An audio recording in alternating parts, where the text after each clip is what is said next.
මේ මිනිස්සයා පොඩි කාලේ ඉගෙන ගන්න ගොඩක් දුර්වලයි. ප්‍රාථමික පාසලේ විභාග දෙවතාවක් ෆේල් වුණා. මධ්‍යම පාසලේ විභාග 3 පාරක්ම ෆේල් වුණා. විශ්වවිද්‍යාලය යන්න 3 පාරක් උත්සාහ කළා ඒත් බැරි වුණා. හාවර්ඩ් විශ්වවිද්‍යාලයට 10 වතාවක් ඉල්ලුම් කරා 10 වතාවම ප්‍රතික්ෂේප වුණා. හරි කමක් නැහැ කියලා එයා රස්සාවක් හොයාගෙන ගියා. රස්සාවල් 30කට ඉල්ලුම් කළා. ඒ හැම තැනින්ම කිව්වේ ඔයා හරියන්නේ නැහැ. පොලිසියට බැඳෙන්න 5 දෙනෙක් ගියා.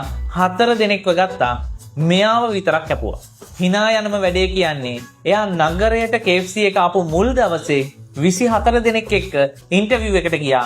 එකෙන් 23 දෙනෙකුටම රස්සාව ලැබුණා. සුදුසුකම් මදි කියලා ප්‍රතික්ෂේප වුණ එකම කෙනා මෙයා තමයි. හැමෝම එයාට hina වුණා. එයාට කිව්වේ ඔයාගේ ඔළුව ලොකු වැඩි පෙනුම කැතයි කියලා. ඒත් එයා ඉන්ටර්නෙට් එක ගැන දැක්කා. එයා ඉන්ටර්නෙට් එකේ අලුත් දෙයක් පටන් ගත්තා.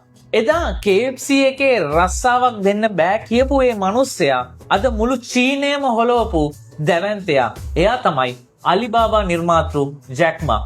අද එයාට පුළුවන් එයා කැමති නම් මුළු KFC කම්පැනියම උනත් සල්ලි දීලා ගන්න. අනිත් අය ඔයාව ප්‍රතික්ෂේප කරනවා කියන්නේ ඔයාව ෆේල් කියන එක නෙවෙයි. ඒකේ තේරුම ඔයා ඊට වඩා ලොකු දෙයකට ලෑස්ති වෙනවා කියන එකයි. ඔයාගේ වාරේ එනකම් ඉවසන්න, මේකත් ෂෙයා කරන්න, මාවත් ෆලෝ කරන්න. එච්චරයි.